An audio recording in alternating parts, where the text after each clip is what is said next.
আজকের আলোচনা হলো আপনার মধ্যপ্রাচ্যের আর এই ইউরোপ বা সার্বিয়ার মধ্যে আসলে কতটুকু ডিফারেন্স সেটা নিয়ে আমি একটু আলোচনা করব। আমরা অনেকেই মধ্যপ্রাচ্যে আছি, অনেকেই ইউরোপের বিভিন্ন আরো উন্নতশীল দেশে আছি, অনেকে সার্বিয়াতে আছি। আসলে মধ্যপ্রাচ্যের মধ্যে আর সার্বিয়ার মধ্যে কিছু ডিফারেন্স তো আছে, অবশ্যই আছে, কিন্তু আসলে এই মধ্যপ্রাচ্যে অনেকেই ভালো অবস্থানে আছেন, অনেক টাকা ইনকাম করতেছেন।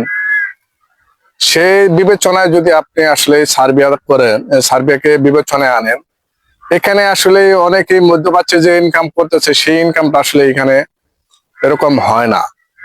আসলে এখানে এই 14-15 লাখ টাকা বর্তমানে লাগতেছে সার্বিয়াতে আসতে। এই 14-15 লাখ টাকা খরচ করে এসে আসলে সার্বিয়াতে যে আপনার বেতন, সেই বেতনটা আসলে আহামরি ওরকম পাবেন না। কারণ অনেকেই পাচ্ছে, আবার ম্যাক্সিমামই পাচ্ছে না। আবার মধ্যপ্রাচ্যে আপনার মনে করেন যে 4-5 লক্ষ টাকা খরচ করে গিয়ে অনেকেই অনেক টাকা বেতন পাচ্ছে। আসলে এই বেতনের দিক দিয়ে যদি আপনি চিন্তা করেন, সেক্ষেত্রে আসলে মধ্যপ্রাচ্যও অনেক ভালো আছে। আর আসলে ইউরোপের চিন্তা যদি করেন, আসলে ইউরোপ তো ইউরোপ, এখানে জীবনের স্টাইল, লাইফস্টাইলটা একটু ভিন্ন।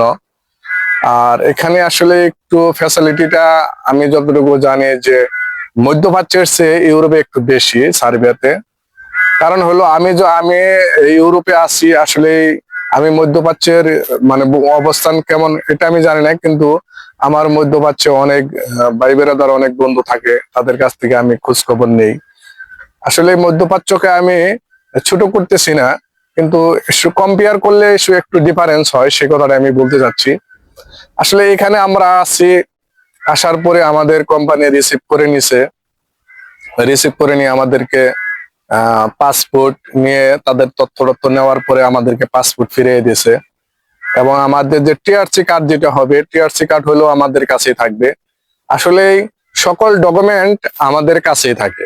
কিন্তু মধ্যপ্রাচ্যে আমি দেখছি, বা আমি যতটুকু জানি, আমার ভাই বিরাদার বা বন্ধু বান্ধব যারা আছে ওদেরকে আমি খুঁজে দেখছি যে মধ্যপ্রাচ্যে তারা এক পর্যায়ে একটু জিম্মি থাকে।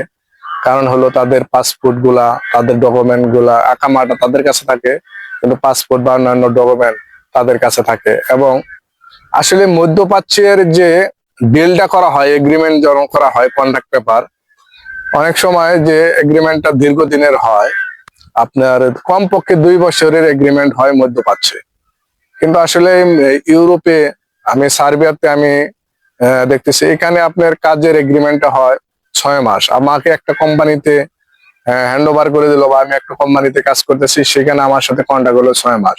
6 মাস পরে কিন্তু আমি যে কোনো সময় কাজ চেঞ্জ করতে পারবো, বা আমার কাজ ভালো লাগতেছে না, এটা কিন্তু আমার চেঞ্জ করার অপশন আছে। বা আমার টিআরসি কার্ড হলে আমি যে কোনো জায়গায় যে কোনো কাজ করতে পারবো, আমি কাজ চেঞ্জ করে নিতে পারবো। কিন্তু আসলেই মধ্যপ্রাচ্যে কিন্তু এই সুযোগটা নেই।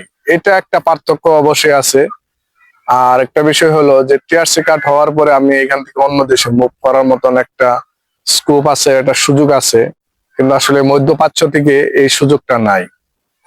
এবং মধ্যপ্রাচ্যে যে আপনার ডিউটি গুলা হয়, অনেক সময় আমি জানি যে 10 ঘন্টা, মিনিমাম 10 ঘন্টা, 12 ঘন্টা, অনেকে 14 ঘন্টা পর্যন্ত ডিউটি করে। কিন্তু আসলে ইউরোপে আসলে বা সার্বিয়াতে আপনার ডিউটি হলো 8 থেকে 9 ঘন্টা। অনেক ক্ষেত্রে অনেক ওভার টাইম হয়। তো ওভার টাইম আসলে বাধ্যতামূলক না, যদি কেউ করে করবে, কিন্তু মধ্যপ্রাচ্যে কিন্তু ওভার টাইমটা বাধ্যতামূলক করা হয়েছে। ওভার টাইম আপনাকে বাধ্য করতে হয়। কিন্তু এখানে কিন্তু আসলে ওভার টাইমটা বাধ্যতামূলক নাই, যেমন ওভার টাইম বাধ্যতামূলক করতেই হবে। এটা আসলে ইউরোপের আর মধ্যপ্রাচ্যের মধ্যে এগুলো ডিফারেন্স আছে। এবং এখানে আপনার চলাফেরার স্টাইলটা একটু ভিন্ন রকম। আর এখানে আসলে যদি আপনি দীর্ঘদিন থাকেন, সেক্ষেত্রে আপনি একটা পজিশন, একটা লেভেলে যেতে পারবেন। এবং আপনার টিআরসি কার্ড হলে আপনি যখন মনে চায় তখনই আপনি দেশে যেতে পারবেন, এটা একটা সুযোগ আছে। কিন্তু আপনার আসলে মধ্যপ্রাচ্য থেকে আপনি আহ চাইলে আপনাকে ছুটি নিতে পারবেন না। এখানে আসলে 6 মাস পরেও আপনার ছুটি নেওয়া যায়, এই সুযোগ আছে, আপনি চাইলেই বাড়ি যেতে পারবেন, এই ধরনের সুযোগ আছে। আসলে মধ্যপ্রাচ্য আর ইউরোপের মধ্যে আপনার এটুকু ডিফারেন্স আছে, কিন্তু আসলে বেতনের হিসাব যদি করেন, সেক্ষেত্রে আসলে তেমন একটা ডিফারেন্স হবে না। কারণ অনেকেই অনেক টাকা ইনকাম করতেছেন, কিন্তু সার্বিয়াতে আসলে অত টাকা ইনকাম করা যায় না। কিন্তু এখানে লাইফস্টাইলটা একটু ভিন্ন, একটু সুযোগ সুবিধাটা একটু ভিন্ন থাকার কারণে আসলে ইউরোপটাকে মানুষ বেছে নেয়, অনেকেই বেছে নেয়, অনেক টাকা খরচ করে ইউরোপ আসে এই কারণে। কিন্তু মধ্যপ্রাচ্যেও আসলে অনেক টাকা ইনকাম করা যায়। তো আপনি যদি আসলে টাকার চিন্তা করেন, যদি শুধু টাকা ইনকাম করতে চান, তাহলে মধ্যপ্রাচ্য ভালো সুযোগ আছে, ভালো কোম্পানি আছে, ভালো জায়গাতে যদি আপনি ঢুকতে পারেন অনেক টাকা ইনকাম করতে পারবেন। তো সকলে ভালো থাকবেন।